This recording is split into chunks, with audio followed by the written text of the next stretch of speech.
कहते हैं जब ईरानी बादशाह नादिर शाह ने 1739 में दिल्ली पर हमला किया तो चारों तरफ इतनी लूटमार की कि 700 हाथी, 4000 ऊंट और 12,000 घोड़े भी इस खजाने को खींचने के लिए कम पड़ गए।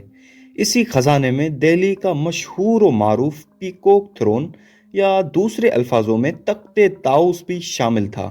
तख्ते ताउस में एक ऐसा हीरा लगा हुआ था जिसे आज दुनिया दी कर्स्ड डायमंड कहकर पुकारती है।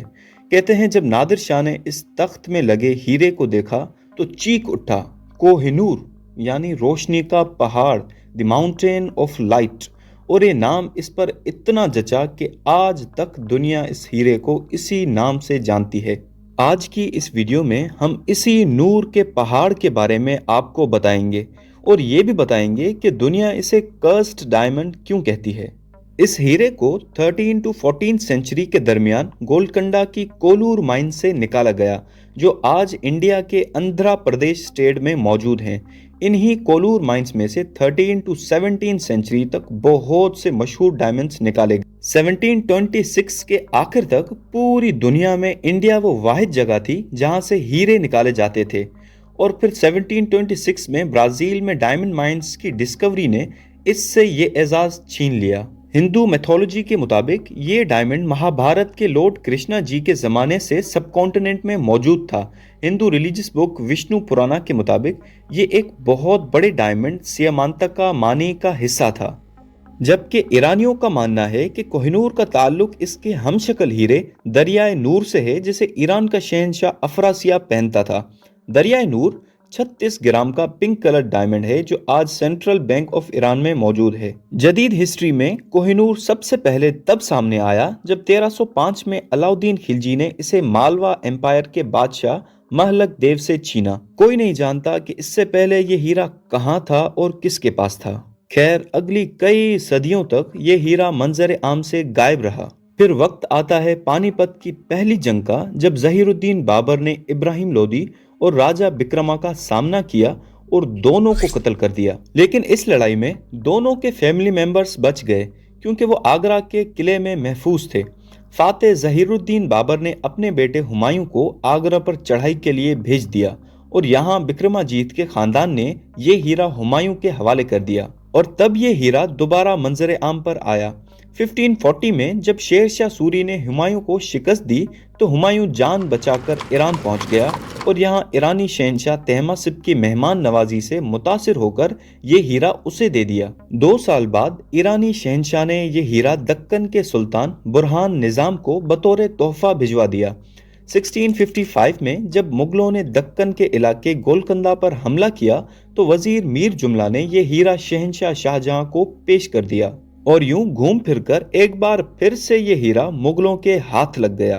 कहते हैं शाहजहां को हीरे जवाहरात का इतना शौक था कि तख्ते सुलेमान की कहानियों से इंस्पायर होकर उसने ऐलान किया कि उसके लिए वैसा ही एक थ्रोन बनवाया जाए जिसे आज हम दी पीकॉक थ्रोन के नाम से जानते हैं।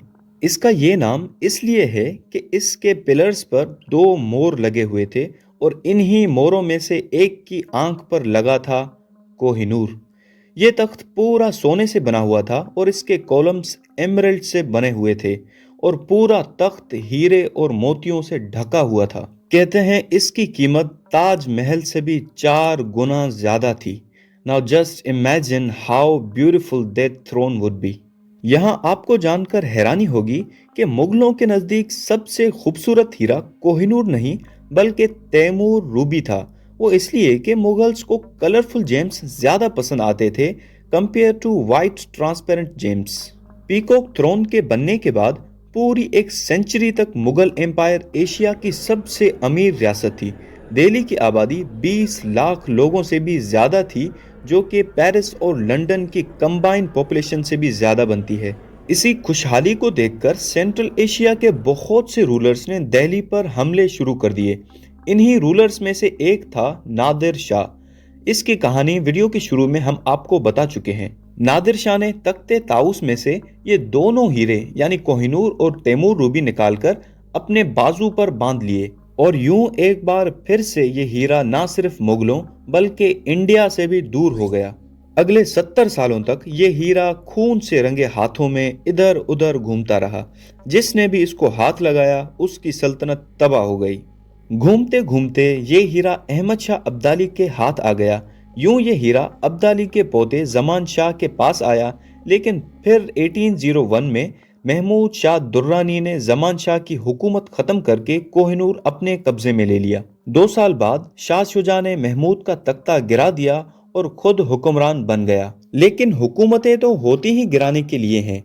ठीक 5 साल बाद महमूद शाह दुर्रानी ने शाह शुजा को हटाकर एक बार फिर से हुक्मरान बन गया, लेकिन इस बार शाह शुजा कोहिनूर को लेकर अफगानिस्तान से फरार हो गया। भागते भागते ये कश्मीर के इलाके में पहुंचा, जहां अफगानी सिपाहियों ने इसका ताक़ुब करके इसे पकड़ लिया। खुशकिस्मती से शुजा की बीवी और बच्चे भागने में कामयाब हो गए और लाहौर में महाराजा रंजीत के सामने पेश होकर दरख्वास्त की कि अगर वो शाह शुजा को बचा ले तो बदले में उसे कोहिनूर दे दिया जाएगा। रंजीत सिंह ने शाह शुजा को अफगानों की कैद से छुड़ाया और बदले में कोहिनूर हासिल कर लिया। जब शाह शुजा ने कोहिनूर रंजीत सिंह के हवाले किया तो रंजीत सिंह ने पूछा कि इस हीरे की कीमत क्या है। जवाब में शाह शुजा ने कहा, इसकी कोई कीमत नहीं, जिसके पास ज्यादा ताकत होगी ये हीरा उसके पास होगा। रंजीत सिंह ने पूरी जिंदगी इस हीरे को अपने साथ रखा और मरने से पहले ये वसीयत की कि दीगर हीरे जवाहरात के साथ कोहिनूर को भी जगन्नाथ के मंदिर में नस्ब किया जाए। लेकिन 1839 में रंजीत के मरने के बाद कुर्सी के लिए लड़ाइयां शुरू हो गईं।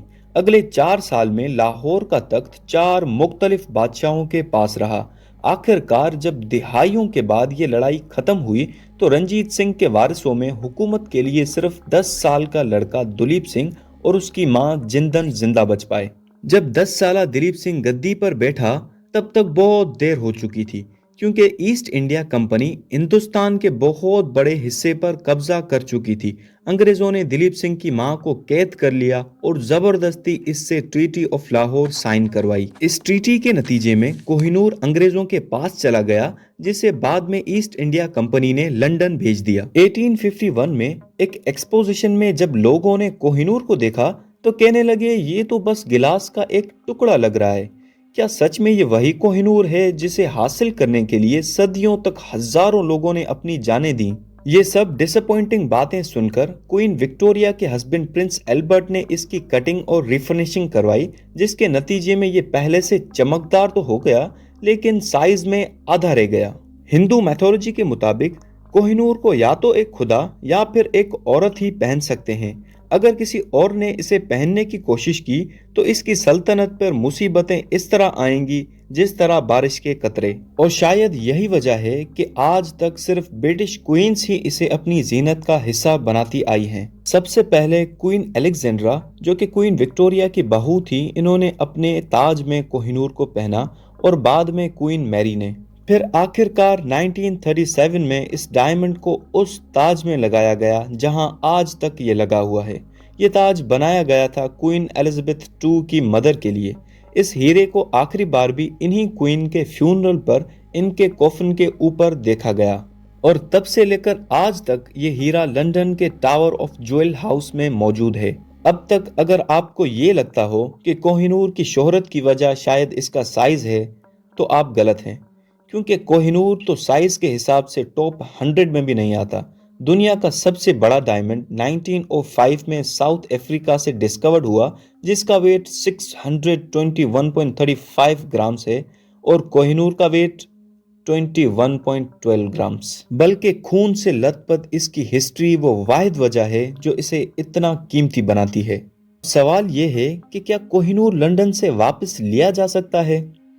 इस सवाल का जवाब ढूंढने के लिए सबसे पहले ये पता लगाना लाजमी है कि इसके हकदार कौन है, अफगानिस्तान, इंडिया, ईरान या फिर पाकिस्तान, क्योंकि सभी ये दावा करते हैं कि कोहिनूर इनकी मीरास है।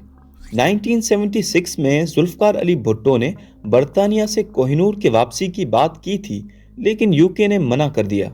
راجہ رنجیت کے وارث کہتے ہیں کہ کوہ نور ان کی میراث ہے، یہاں تک کہ افغانستان میں طالبان کے اسپوکس پرسن نے سن 2000 میں یہ کہا کہ یہ کوہ نور کو اپنے دیش میں لانا چاہتے ہیں۔ 2016 میں بھی پاکستان کے لاہور ہائی کورٹ میں پیٹیشن دائر کی گئی کہ یہ ہیرا سکھ ایمپائر سے چھینا گیا تھا جس کا کیپٹل لاہور میں تھا، تو اسے پھر سے لاہور لانا چاہیے۔